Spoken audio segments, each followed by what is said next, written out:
Some people would like to call it liberation, somebody else calls it integration. But the fact is, Hyderabad, the princely state of Hyderabad became part of Indian Union. Now, if you wanted to celebrate an occasion like this, if you wanted to commemorate an occasion like this, what should the union government do? You should talk to the state government, you should discuss with us, should seek our opinion, because after all, we are a democracy. You know, irrespective of our political ideologies, affiliations, we need to talk to each other, we need to consult with each other, and this is not a political party one-upmanship. This is not a BJP versus TRS. This is the union government versus the state government. So when the state government had its difference of opinion, today, in fact, like I said, we had an invasion of sorts. We have the union home minister here, along with 2 other chief ministers and a couple of other cabinet ministers, who are doing a parallel program to what the state government has envisioned and what the state government has planned. Now, this kind of conflicting message that is being given out by way of competing, claims on the same occasion is what is wrong with the federal structure of India today. Just to give you an example, I can quote a number of other things that are wrong, but since this happened this morning, so that's why, in fact, I feel there was a time right after independence where we had a union home minister who would actually flew down to Hyderabad to unite and integrate Hyderabad into Indian Union.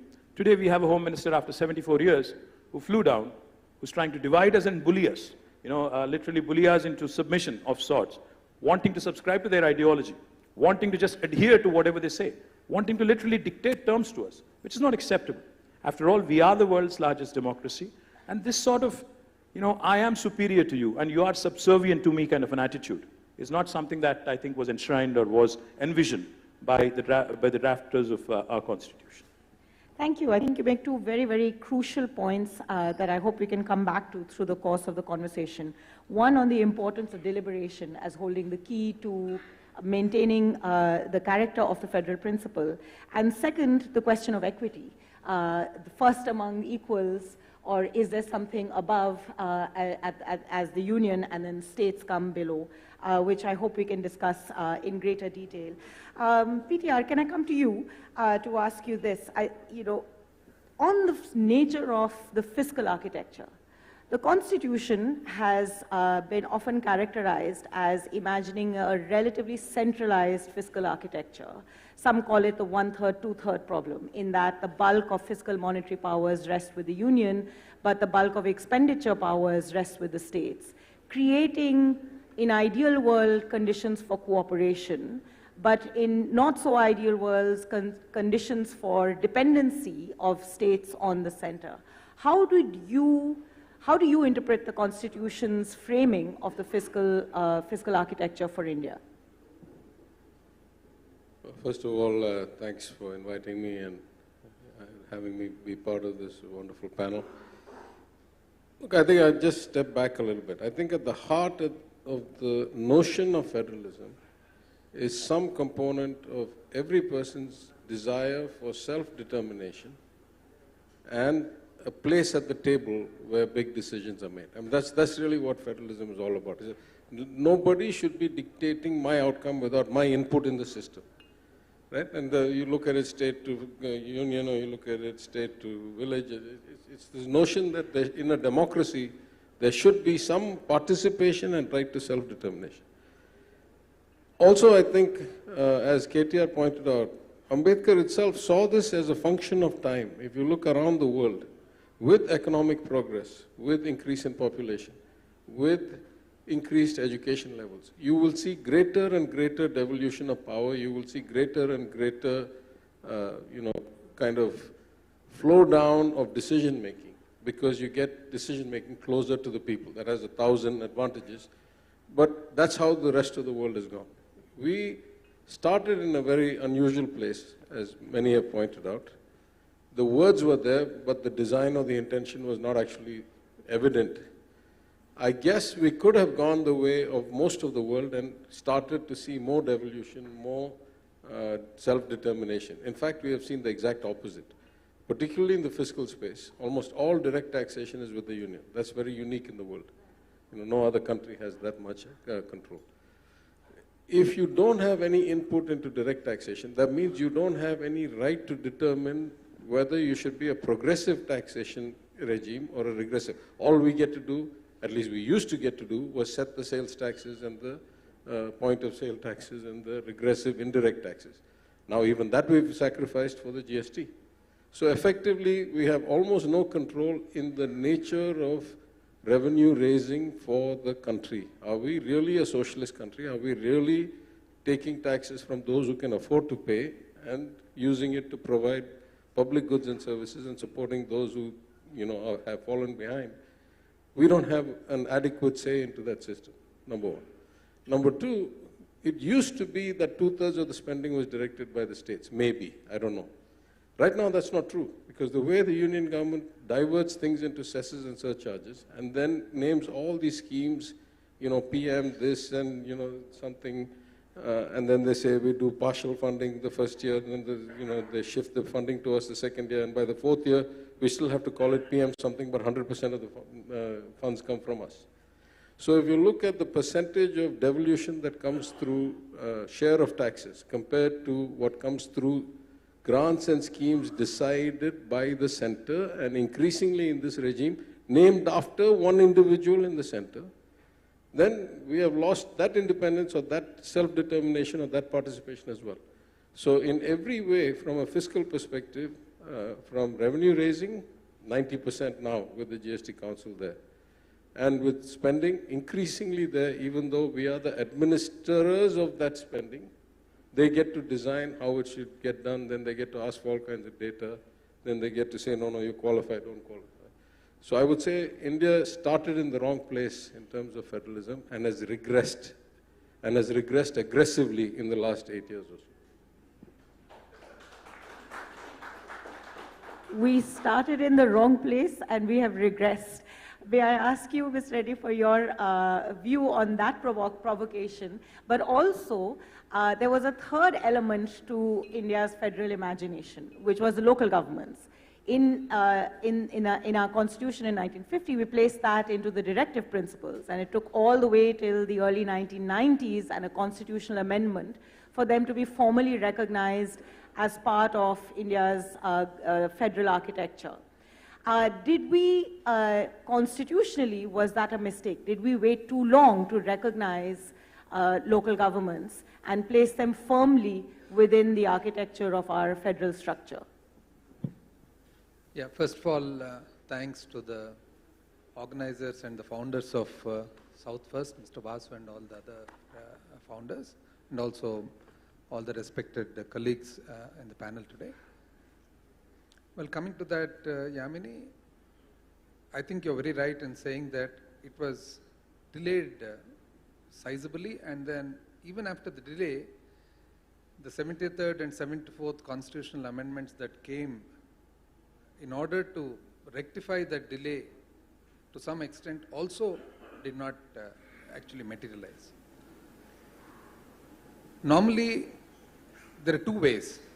One, the requirement of various areas or territories to come together and be one in order to have a common cause or protection or a common future, etc. The other is to hold territories by way of having a country or a republic.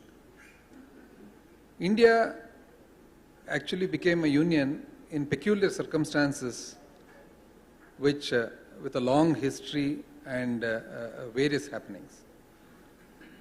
So the aspirations of the people of this country at that point of time when we got independence would be quite different from what the generation of today actually see or perceive.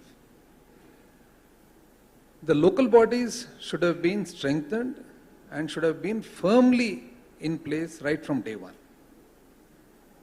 Because of the delay and because of it not happening, gradually over a period of time, there arose some sort of a blurredness between the relationship between center and state. Now states are complaining about the federal structure that includes autonomy, that includes fiscal matters. But how much are the states actually looking into the local bodies? How many states actually have empowered Zilla Parishads? How many states actually have empowered the Mandal Parishads or the taluks? How many states have actually empowered the panchayats?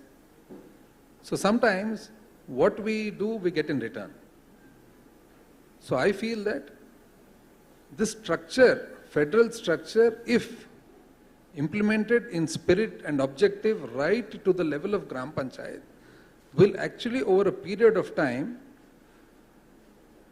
stop this change of policy or change of objective which actually was envisaged by the authors of our constitution. Thank you. I hope we can discuss. We have 3 different states here and Kerala. So 4. So I hope we can also look at the differences in local government participation across the different states too, which is such a unique characteristic of our federal structure as well. But let me pick up on this question of, so maybe in 1950 it was somewhat regressive, or at least at any rate there was an imagination of a relatively strong center. But if you look at the arc of independent India, especially after single party dominance of Congress starts breaking, democracy gives you a great vibrancy of federalism. So to Ambedkar's imagination of us moving from unitary to federalism, regional parties start playing a really important role in our national politics as well. Yet, the puzzle that has always been on my mind, why is it in those peak years of very vibrant, in fact, at some point, political scientists would argue that national elections in India are in fact state elections, because it's this coming together of states that is forming the coalitions on the, in Delhi. Yet very little was done to shift this initial architecture. Shashi, what is your view on that? Well, I think that a lot depends on how the government of the center runs the country. And I think with the exception of a brief period in the 90s, when there was even talk of the states owning Delhi, when the government was essentially comprised largely of regional parties, you do have parties with a so-called national vision in power in Delhi who tend to ride roughshod over the rights and sensibilities of states. I mean, a very good example was as recently as the proclamation of the lockdown for COVID, where though the states would have to implement that lockdown, they were not consulted. It was a decision announced by the Prime Minister on television sort of 3 hours before it needed to be implemented. And it was done using a rather obscure article of the National Disaster Management Act. But that was the end of any pretense of federal authority on this. It was just as when Mrs. Gandhi proclaimed the emergency in '75, the states sort of woke up to the news. The same thing happened with the COVID lockdown. And you see this time and time again, even since PTR was talking about fiscal allocations. Look at the allocations for to the states from the Disaster Management Fund. When COVID came along, you'll see no relationship between the population of the states, their COVID burden, the number of migrants they had to deal with, and the amount of money that that fund decided to allocate to them. So we're seeing time after time the tendency of those in power in Delhi, using, of course, the argument of the national vision to take those decisions. I do take the point that you and Mr. Reddy have made about the local governments. I think Kerala is an honorable exception in many ways, in that local governments have been empowered to a very great extent, and that you're seeing some genuine devolution of authority, though not yet budgetary, not yet adequate budgetary means, but it's still better than most other states that I'm aware of. And that is an anomaly in all this, because if the states can argue that they are being wrongly treated by the center, the districts can argue they're being wrongly treated by the states. Having said that, the states have a good excuse nowadays, which is that the money they're getting from the center hasn't gone up. It's very interesting when you saw the Finance Committee, the 14th Finance Commission, recommending a significant increase in the proportion of taxes that should be paid to the states. Promptly, the central government implemented that and then reduced instead the amount of other taxes they could hold on to. So the net result was a wash. I mean, the states didn't get a penny more, though the argument was they needed more money that they could have the discretion to spend. So there's no question that, I mean, as PTR has argued, that you are seeing a heavy tilting of the scales towards the union government, and that's become more pronounced, it seems to me, in recent years. So you mentioned the 14th Finance Commission, and it was, I think, in more ways than one, a watershed moment for fiscal federalism in India by virtue of the attempt to enhance devolution to states. But about that time, colleagues and I were spending a fair amount of time talking to line ministries and bureaucrats within states. And one of the things that struck us a lot in those conversations is how much, at least the bureaucracy in the line departments, were unhappy because what the center did was, having done the devolution, it reduced the allocations to several centrally sponsored schemes.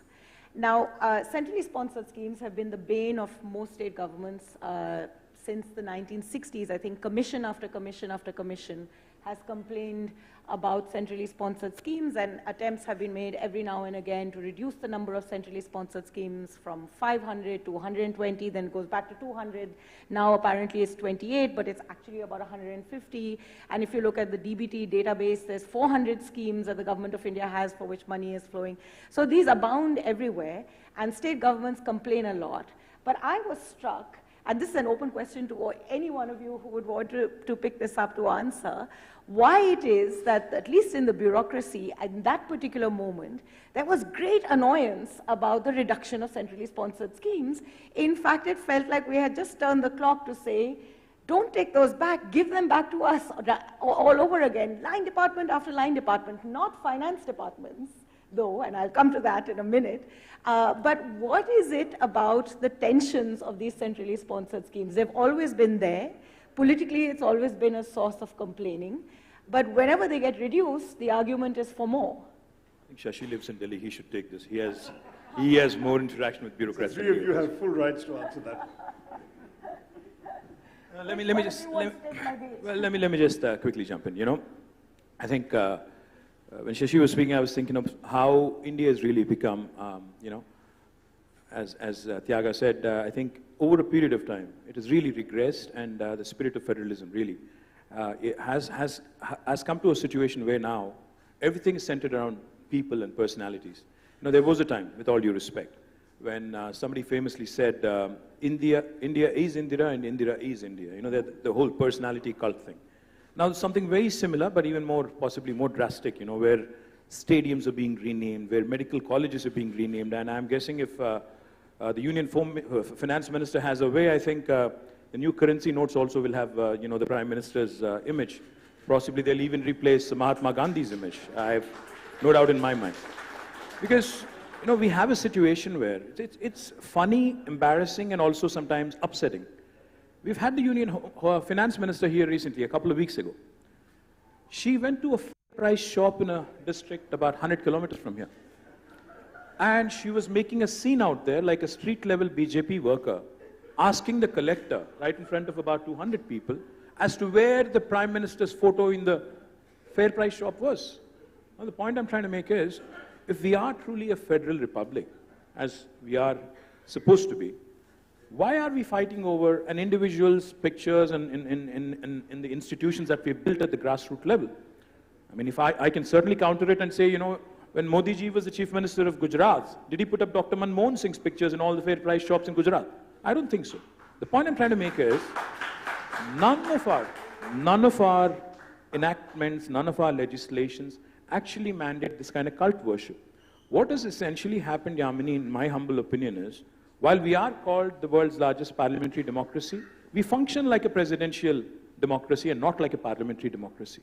Essentially, everything being centralized. And this applies to states as well, by the way. I'm not saying this only about the union government. I'm also saying the same thing about state government. Even the states, as Rajendra said, we do also, in fact, barring Kerala, probably, I think we do not empower our local governments enough.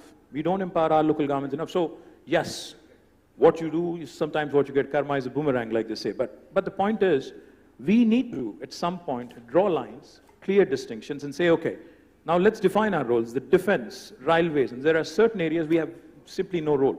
That should be left to the union government. And what is the union government doing today with respect to Narega? They want to deposit funds from the Narega kitty directly into the workers' account in a village. Now, do the states not get to decide what sort of work needs to be taken up? Kerala may have done some things. Telangana may have done some things. Tamil Nadu would want to do something else. And Andhra might be wanting to do something else. We are all on different stages of learning curve. Now, this is the essence of federalism. Trying to ensure that we understand stronger the states are, stronger the country is going to be. Each state needs to align its priorities in tandem with its local governments. In Telangana, we run a program called as Palle Pragati and Pattan Pragati. Today, when Government of India is rated the top 20 best villages in the country, 19 are from Telangana because of this program. The point I'm trying to make is, when we are operating with a focus and when we are trying to up our game, all the union government needs to do is encourage performance and leave it to us to decide what central sponsored scheme that we need to participate in and what we can opt out of. If that sort of flexibility is given to us, as opposed to thrusting things down our throat, I think then we truly will become a strong nation, and as Prime Minister calls it, Amrut Kal, and Achhe Din will come fairly quickly. Flexibility in centrally sponsored schemes, PTR, do you think that's part of the menu of solutions to reimagining the federal compact? Yeah, I'm not even clear why we should have centrally sponsored schemes as opposed to giving the money to the people, right? I have a video clip picking up from my friend of then Chief Minister of Gujarat, Thiru Narendra Modi, going on a long exposition. It's in Hindi. I can play it here if you want. Yeah, he says, you know, he says the states have been feeding the poor for decades. All of a sudden, the union comes and says, this is coming from me. What does that mean? All these things, right? So, I think there are some clear roles for the union: foreign affairs, defense, currency stabilization, you know, trade, policies. But when it comes to what is right, I mean, you and I have talked about this before. You've seen so many CAG reports, not our reports, CAG reports that talk about Swachh Bharat scheme toilets built with no water, because the union government cannot supply water, only the local body can supply water. Or funds sent and not used because you cannot whitewash a thatched school. Right? And, you know, this notion that somehow you can direct or dictate policy. And then the question then is, what is the intent? Is it to create a kind of cult? Is it to, so, you know, we have an insurance program, or for that matter, PDS. In all of these things, Tamil Nadu was certainly ahead of the Indian average or the design of the union scheme. Then they design a scheme, and then they say, you have to change the name. If you want some share of it to be funded by the union, you have to change the name. We have an insurance program. They want to partly fund some of it. They say you have to put the Prime Minister's image on the card, on the ID card. I mean, we were already doing it before. Now, you know, you get some. So, and I'll go even to the extreme in terms of schemes, right? Like they have the scheme called Jal Jeevan scheme, right? And it started out with, you know, 60 or 80-20, then 60-40, then 40-60, the usual model, sliding scale. But they incentivize you to actually take the tap into every house in every village. Now, in a lot of cases, the villagers don't want the tap in their house. They have their own, you know, mores and their own psychology about it. They want a public tap on the street. In my constituency, in colonies where I've offered to run taps into the house, they say, no, leave the tap outside my house, not inside my house. But the scheme says you only get funding if you take the tap inside the house. Right? This last mile delivery, you know, why should there be a standardized model coming from Delhi about last mile delivery? Different people have different preferences. That's what the states exist for. That's what the local bodies exist for. Now, as far as the local bodies, I definitely take my friend's comment because, you know, he has, unlike me, he has served as a sarpanch at a local body level. I completely agree with the lack of devolution. But it's a double-edged sword. In the case of Tamil Nadu, a lot of our problems with local bodies have to do with the caste problem. And it has to do with no matter what you do about reservations and all that. Once you get to a granular level where within the same geographical area, you reserve this as a let's say, a SC seat, but there is a whole lot of non-SC people there.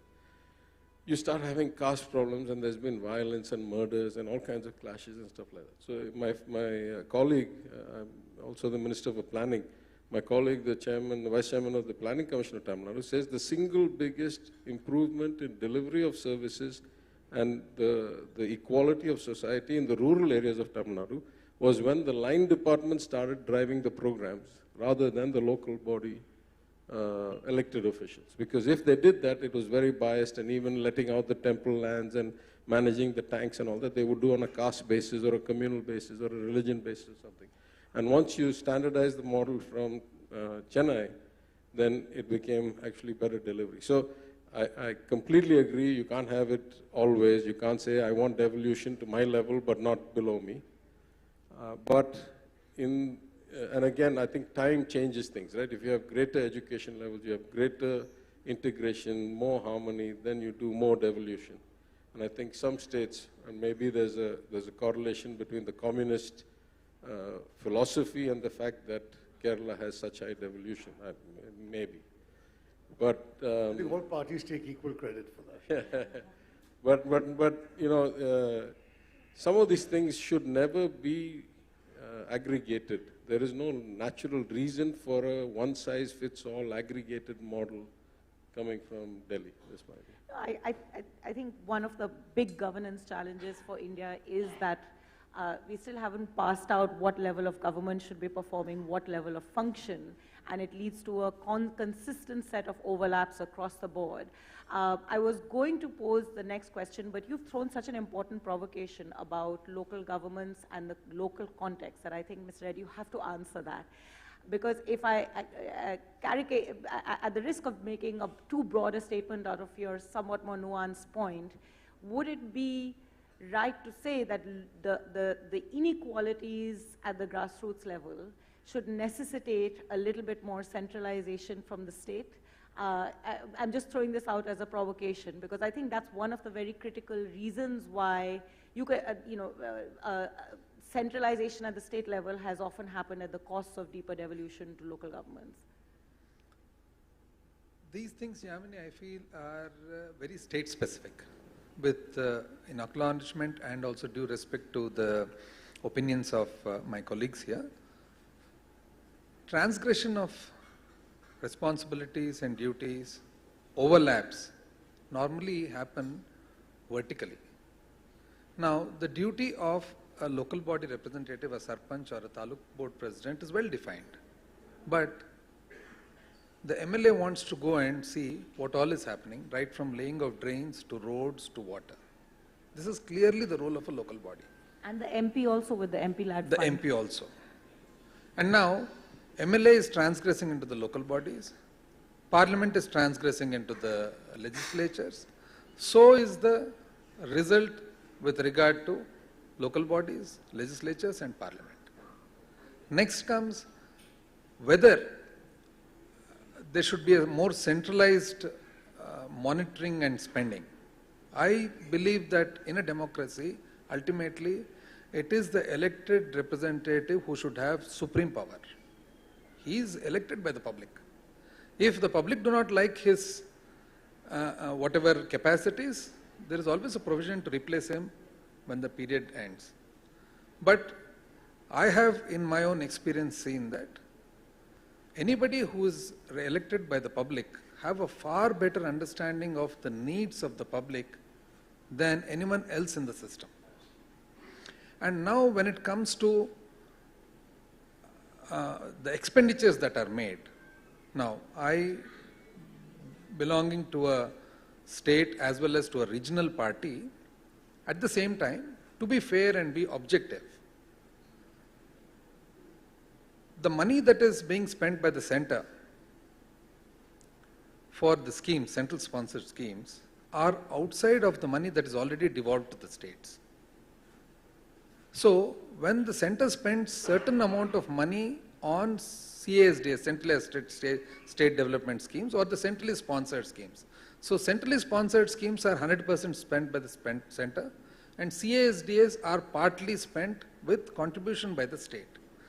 So these are framed in such a way based on the requirement. Now, as Mr. PTR said, there are state-specific, and as Mr. KTR also said, state-specific needs are there where maybe the CASDS have to be, the states have to be given a little more autonomy to design schemes that are more suitable for their requirement. But at the same time, broadly speaking, when the center is spending money for the public, if the state wants to have its own emblem or own mark or trademark, so also we should allow the center to do it. Okay, can I just interrupt for sorry to interrupt. My point is very simple, very straight. I agree with you, and I don't have a problem with centrally sponsored schemes either. The problem arises when somebody tries to impose their ideology. The issue is not centrally sponsored schemes or the larger good that is aimed at for the betterment of the society. That is not a problem at all. See, between all of us, the southern states, we are 19% of the population of this country, but we contribute to 35% of the GDP of this country. So when somebody from Delhi flies into Hyderabad and tells us that I am the giver and you are the taker, you know the attitude that kicks in, you know that हमने आपको 2 lakh crore दिया. Now that really puts me off. Because you know, every rupee I contribute from Telangana, my exchequer contributes from Telangana, what we get back is 46 paisa. For every rupee that is contributed from the south of India, 35% of the GDP, we do not get back. I'm not even asking, I'm not even suggesting that I get back every single paisa. I know that there is defense, I know that there is railways, I know that there are laggard states, I know that there are roles that the government of India needs to fulfill, which of course we are happy to contribute and we are happy to, you know, as an Indian citizen, we are happy to, you know, be a part of the nation building. But the problem is the attitude of those who run Delhi. You know, they come with a chip on their shoulder and they tell us, listen, हम देने वाले हैं, आप लेने वाले हैं. तो इसीलिए हम जब देते हैं, हम जो कहते हैं, whatever we say, you have to do. Now that is the problem. Because Andhra has a certain challenge. Andhra has certain, you know, projects that they would like to complete. In Telangana, in the last 8 years, we have completed drinking water connection to each and every home. In fact, that became inspiration to Har Ghar Jal. In Telangana, we have done some very, very focused programs on tank revival. In Telangana, we've also completed some large lift irrigation projects. So I have a different set of priorities from my friends here. Now, why should I not get to decide what I should do with my devolution money and with also my money that is being proposed in centrally sponsored schemes? The last thing I'll say is, you know, this whole myth about devolution, how it has been enhanced by Modi ji. Actually, the fact is, both the finance ministers can tell you, there's not 41% that we receive today. Because of all this cess and other things that is happening, we only get 29%, which is far worse than what it was. So this whole, again, abrogation of sorts of responsibilities or, you know, this obfuscation that they indulge in, you know, and kind of try and take away the money that rightfully belongs to the states by way of imposing additional excise duties and other things. It is a travesty. So this needs to be challenged. This needs to be addressed. And if needed, it needs to be challenged legally as well. In fact, Yeah. So as Mr. KTR said, the actual increase in devolution and more autonomy to the state happened during the 14th Finance Commission while Dr. Y.V. Reddy was the chairman. Because the 14th Finance Commission felt that states ought to have more autonomy and independence into doing what they want with the money, and it need not be dictated by the center. But unfortunately, that 42 finally now comes down to only about 30%, 10% lesser than what we are entitled to get for various reasons, cesses, etc., etc. But then coming to the issue of center-state, I think this relationship between center, state, federal structure, etc., has to happen from top to bottom. It cannot stop midway or start midway. It has to start from top and go down up to the Gram Panchayat level. Only then everybody understands what the actual responsibilities are, what the actual authorities are, and what the duties are. Sorry, I just want to say one thing about centrally sponsored schemes. I mean, I'm relatively new in politics, but 15th Finance Commission Chairman, Mr. N.K. Singh, at some seminar we were at, he said there wasn't actually this whole, it wasn't like a constitutional carve-out that there should be centrally sponsored schemes. Certain governments started it. When states benefited, then they still had a say in its design, and it was a participative kind of approach. They didn't object. This regime has just taken it to extremes and made it dictatorial and, you know, to suit their political needs as opposed to the needs of the people. But it's not like inherent in the Constitution that there should be centrally sponsored schemes. It's not like they're particularly well designed to execute anything. I mean, as I think former Chief Minister of then unified Andhra said, the union is a myth, right? It's an integration of all the money that comes from the states, politicians that come from the states, IAS officers that come from the states, IPS officers that come from the states. It is a temporary gathering of people to facilitate the distribution, redistribution, devolution of what comes from the states. It's not like it drops from the sky to the union and then they divide it up to us, right? So this notion that there should be something that they know better than us itself is a flawed notion, right? There's no natural place for them to have this. And I mean, listen, I'm far, far less strident than the former Chief Minister of Gujarat, Narendra Modi, when he said the same things when he was Chief Minister. Well, when they abolished the Planning Commission, they should have got rid of the centrally sponsored schemes along with it, maybe? No, but I just wanted to pick up on a couple of things that came from that. In fact, when KTR was talking about how much money Telangana gets back on the taxes it pays, historically, the South has been subsidizing the North. There's very little doubt about that. And other states, I remember Mr. Siddaramaiah, when the terms of reference of the 15th Commission, Finance Commission came out, he pointed out that for every 1 rupee of tax contributed by Uttar Pradesh, the state receives 179 back, whereas Karnataka, rather like Telangana today, received 0.47. And he says, how long can you keep incentivizing population growth? Now, this ties into the question of central assistance because it's again striking, and this is not from him, I was doing my own research. Karnataka meets 72% of its expenses from its own state taxes, whereas Bihar meets just 23%. The remaining 77% comes from central allocations. So, unlike most other federal systems, India's revenues go disproportionately to our worst performing states. And those are usually states with poor levels of education, high rates of fertility and population growth. And the South, where these things are done better and there are high performance states by any yardstick, thereby gets short shrift, which is actually going to the heart of the issues of federalism. Because if indeed, as a result of the federal system, you're subsidizing the poorer performing states, in principle, no argument.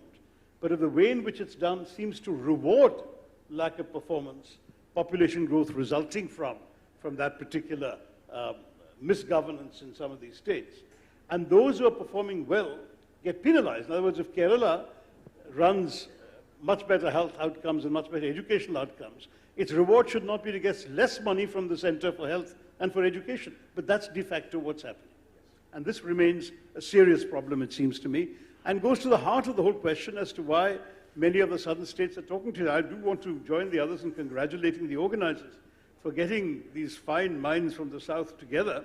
I think I'm the only one from a non-regional party on this panel, but the idea is precisely that it's high time we woke up to the fact that the South has real concerns.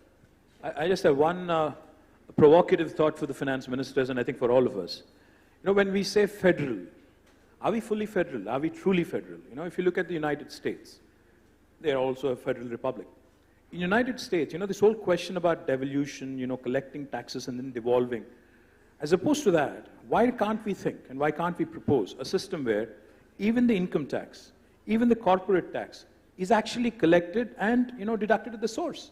Why should we pay to the center and then go to Delhi and line up each of our finance ministers and, you know, I wouldn't call it a bowl of sorts, but, you know, kind of make a request, plead with them, and then eventually get our money back a few months later?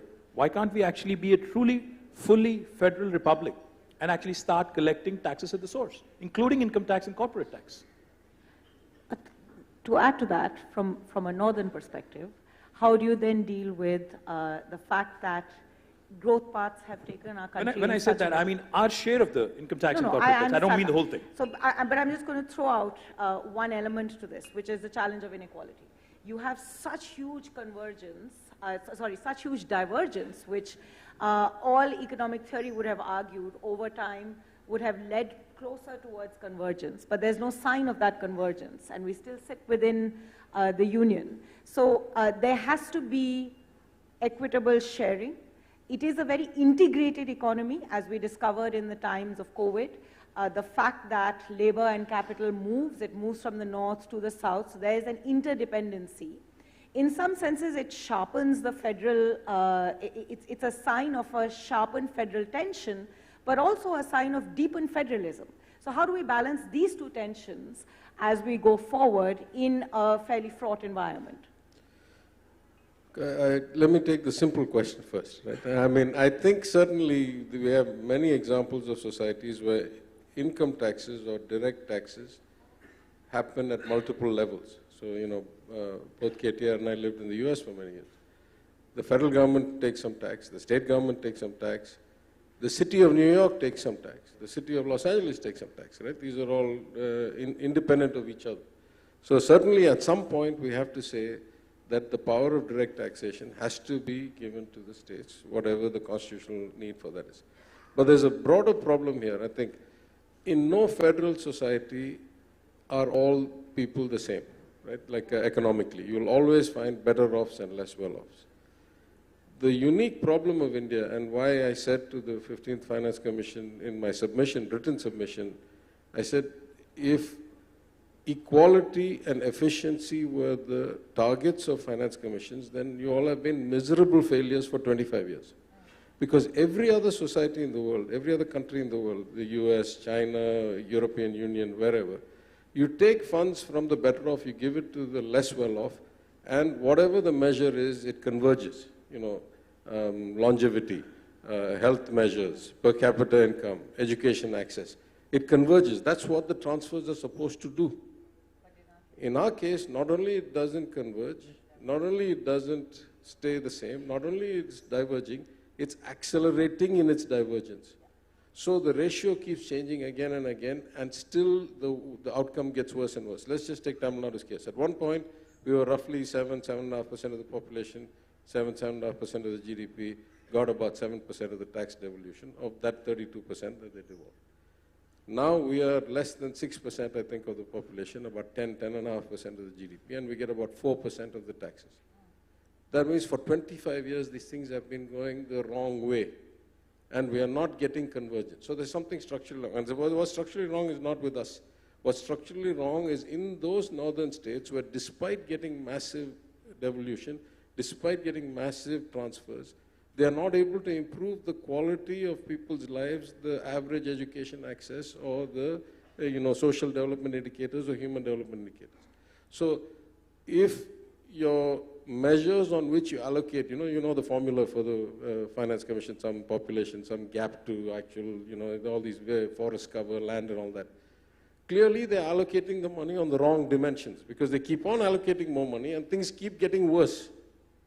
So there's something profoundly wrong in the developmental model of the northern states, particularly the Hindi belt, that unless that is fixed, no matter how much money you transfer, you're not going to be able to fix the problem. You can do politics with it, but you can't improve people's lives unless you find out what that is. And I have written in my submission, one main thing they can fix is empower women, ensure girls stay in school, delay marriages, get them, better health outcomes. And they haven't done that. That's really, even a state like Gujarat that has slightly higher per capita income than Tamil Nadu, 50% or so of the girls around 18 are not in school. That's not true in any southern state, right? So there's something structurally wrong that money can't fix that needs to be fixed some other way. Otherwise, we're just keeping on going the wrong way. No other country, no other union in the world has this bad an outcome. I completely agree with him on how miserably they have failed in the north. But they come here and lecture us, by the way. You have to admire their temerity. You have to really admire their guts and temerity to come to the south, lecture all of us on how to run our states and how to actually administer, and how miserably we have done vis-a-vis them. When the fact is, all the indicators, no matter what you take, all the human development indices, all the social indicators will show you otherwise.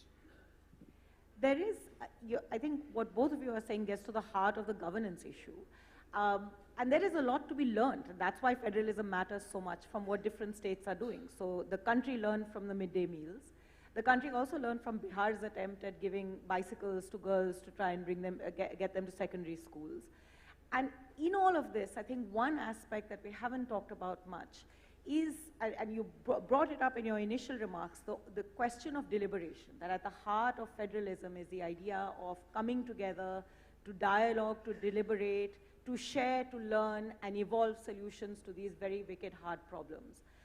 There has been, Ms. Reddy, if you can reflect a little bit on this, constant attempts in our history of trying to create these so-called sites of deliberation. The Interstate Council, which is now punishment posting for the bureaucrat. The Planning Commission, everybody said, was filled with all kinds of problems. The National Development Council did not work, so we created the Niti Aayog. But then we left it to the finance departments, or the Ministry of Finance rather, to do deliberation with states.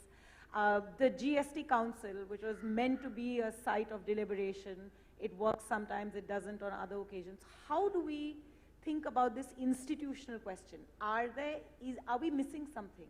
And what kind of space do we need for states to come together? The regional coming together, of course, is full of learning. The southern states coming together, the northeastern states coming together. But there's a lot needed for this deliberative environment to come together. Is it an institutional problem as well as much as it is a political problem? I think it is both, Yamini. Of late, I think last year and this year, together we had two South Zonal Council meetings. I think they were quite well held, and we could see sizable outcome. Of course, I believe for a very long time, Zonal Council meetings were not held. But again, coming to the fundamental question is, are we a union or a federation? Now, I know it's very difficult not to be speaking for autonomy, not to be speaking in favor of regionalism or sub-regionalism. Because once you speak about unitary, then it becomes dry. But at the same time, India, is it a federation or is it a union?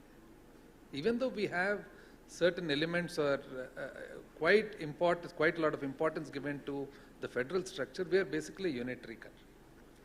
That is the reason that more of power we have to reconcile and accept. Probably the reasons at that point of time would have been different from many other countries. Now you look at Russia, you look at what's happening in the UK, you look at Spain.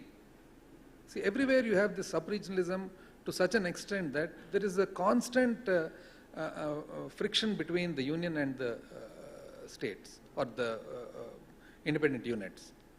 So for India to be one, there are various issues where we have to be large-hearted and given. Now, for example, I'll take the case of northeastern states.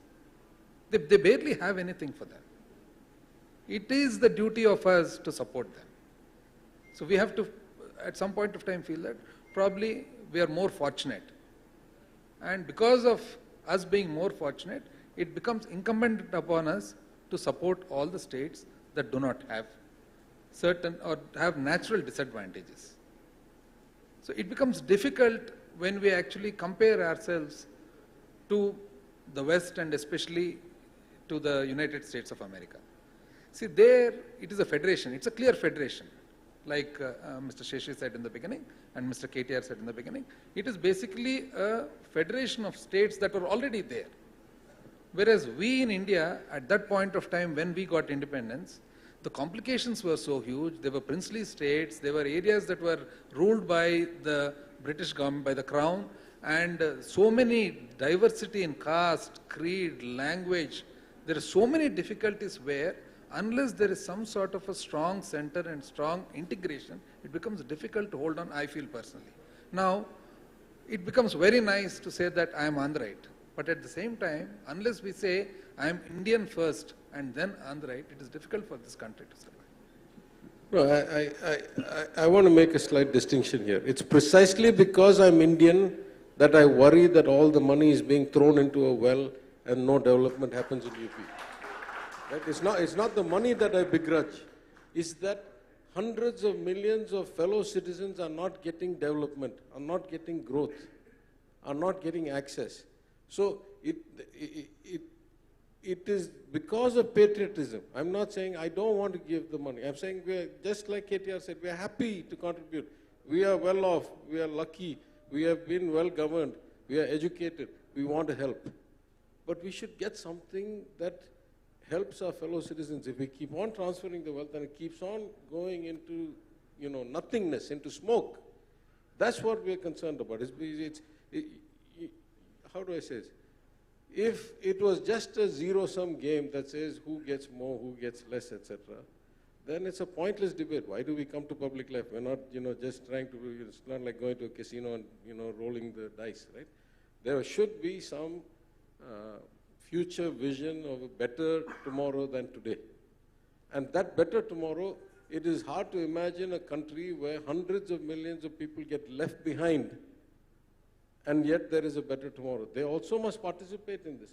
And that's a state problem, but the union trying to dictate a one-size-fits-all as the disparity increases is an exercise in futility at best, or some kind of, I don't know, megalomania at worst. If I can just add a little bit to this. 42% was the devolution, vertical devolution by the 14th Finance Commission, and 15th Finance Commission actually made it 41. 1% going to the Union Territory of Kashmir. At that point of time, there was a lot of comment on why do we have to give that? But is it right? If we are not coming forward to give that 1% to an area, territory called Kashmir, on one point of view, you look at it from the state point of view, it might sound to be state advantages to the state. But when you look at it from the country's point of view, is it correct? That's my question. Go ahead. I just had one quick point. I've been a minister for 8 years. I've been a minister in the state for 8 years, and Honorable Prime Minister and his team have been in Delhi for the last 8 years. You talked about divergent India. You talked about how India is so different, how heterogeneous it is, how everything is different in Northeast, West, East, South, etc. How many times has this government in Delhi made an effort to actually make us sit together? Because Prime Minister keeps talking about Team India. How many times has actually Team India sat together and tried to learn from each other? If Tamil Nadu is doing something very good in health, should I not learn from it? Should I reinvent the wheel? I don't think there has been a single situation where this government in India tried to actually say, listen, there are some good things that have been done in some pockets of the country. Why don't you learn from each other without reinventing the wheel? That has not happened.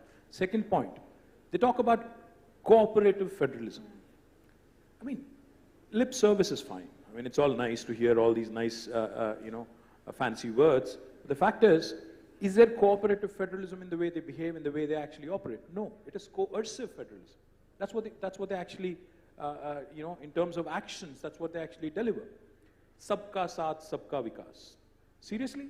Has it been happening? Has it really happened? I don't think so. In fact, the last point I would say, somebody was joking when I was walking in. I was preparing because, there are some very, very sharp minds here. So I figured, I should prepare.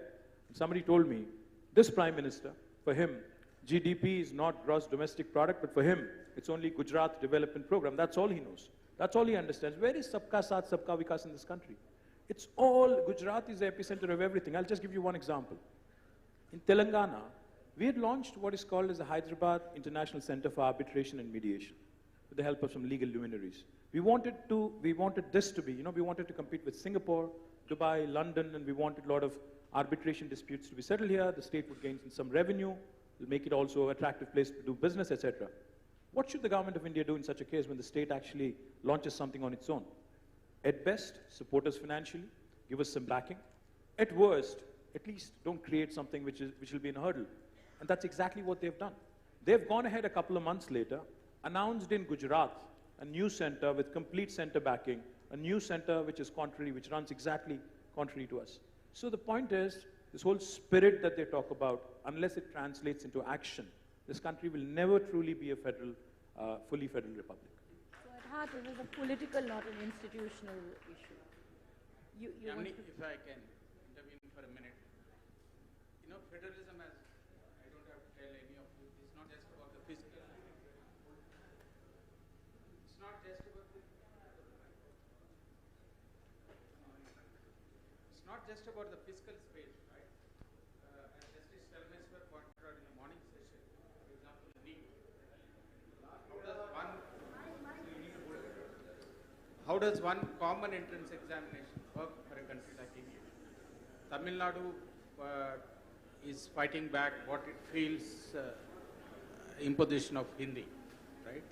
As representatives from the South, what do you think are the areas where the diversity that this country is known for is sought to be trampled upon? So I think that question gets to the heart of where I think we should shift gear in this conversation, which is precisely this. The federal principle is also about accommodation. It's about enabling diversity to cohere. And in some senses, at least in the 1950 imagination, the strong center was part of precisely doing this. We've now come a long way from there. In this present moment, how does the centralization that we've all spoken about now sit with this need for accommodation of the coherence of diversity, of the coherence of difference?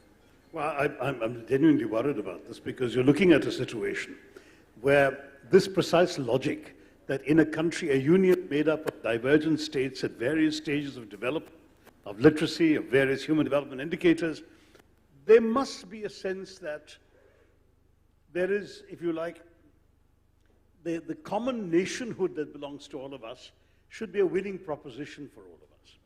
But now we're facing, for example, in 2026, just 4 years away, the lapsing of the 91st Amendment, under which the political authority in this country, that is seats in Lok Sabha, were allocated on the basis of the 1971 census, even though it was already 25 years out of date when Mr. Vajpayee renewed it. It was brought in again so that we wouldn't needlessly open up a situation in which the states that were performing well would be punished, as it were, for their performance in terms of reduced population by also losing the political power that comes with higher population. So that this became a rather sensitive situation. I know in democracy, one person, one vote and so on means that as some of our northern states have completely grown out of control in terms of population, they should be entitled to more seats. But the result is going to be a serious disenfranchisement of the southern states.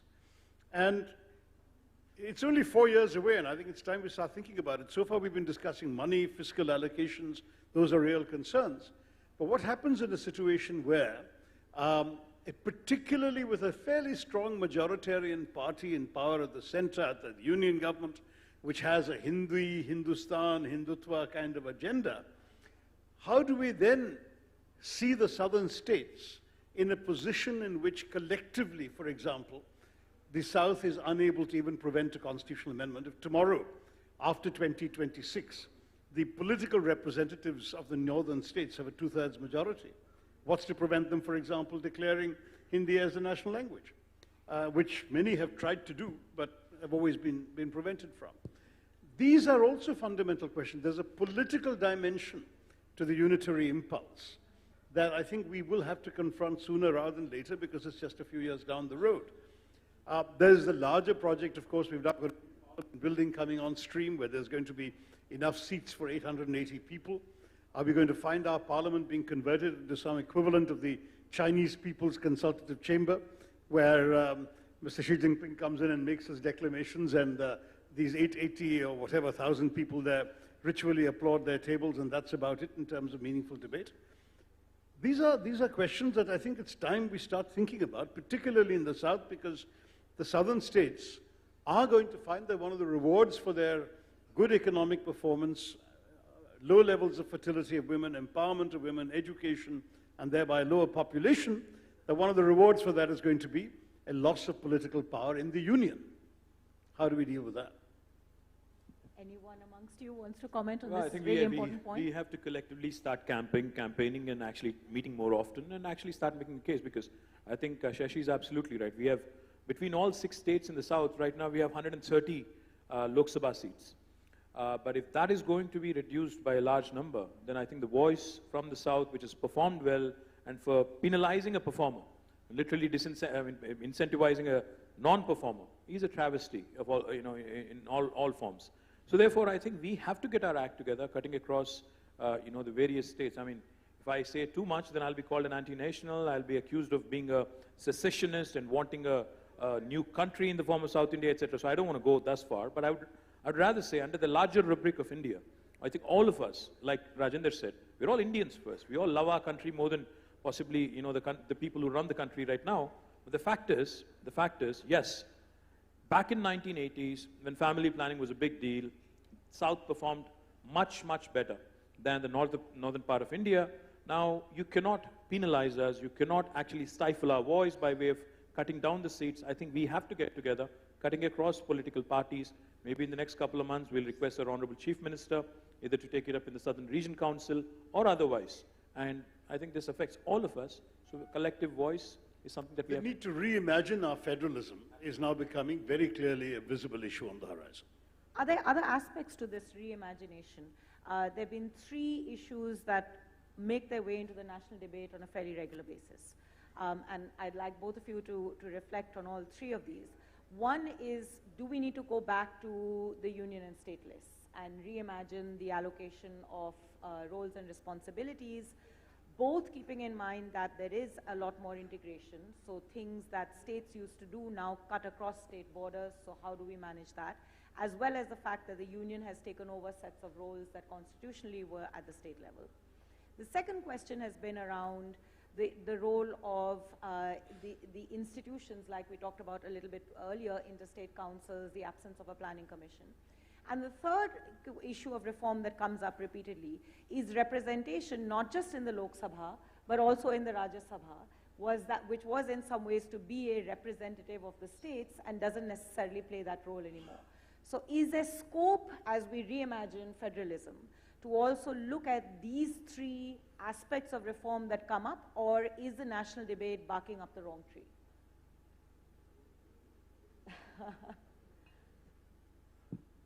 I think whatever we're doing now is not working.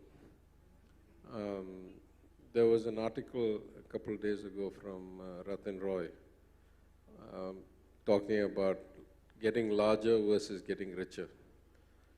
I was in Delhi for something, and at some media house, in the course of a discussion, they asked me, "Oh, are you very excited that India has become a larger economy than the UK?"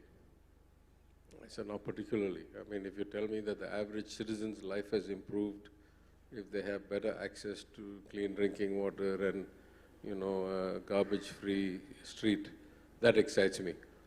Multiplying some number by some other number and arriving at some scale, it doesn't really excite me that much." He went on to analyze it even more deeply, which is